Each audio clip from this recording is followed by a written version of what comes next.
My story begins probably 45 years ago. My brother began to lose his teeth at the age of 18 and 19. 6 months later, I began losing my lower teeth.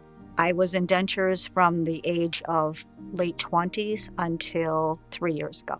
I went to a dentist when I heard about implants and had the bottoms done. I asked, of course, could we do the uppers? And because it was so many years later, I had lost so much bone that 2 different implant specialists both indicated didn't have enough bone and they couldn't make it work even if they did a graft. I wasn't ready to give up. I found Dr. Mantis online.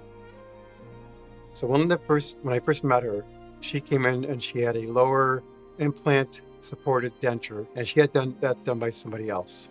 And she came in with an upper denture, which was just a regular denture that she could take in and out. She just wanted something that would stay in there permanently. We went to a permanently fixed restoration with implants, implant supported. So now she has a denture that's now screwed in and she can't take out. I can almost cry about this, but he said, now that we have our plan, you're part of our family.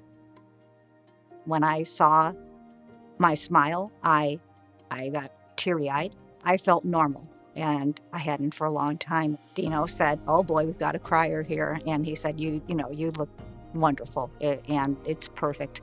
Going out into the public now with my family and friends, they are so pleased with how I look. Most people have no idea, unless I tell them, which I'm not, that I have implants. So yeah, I'm thrilled. I'm thrilled with the visual. I wish it had happened earlier, but maybe it wasn't my time, so it is now.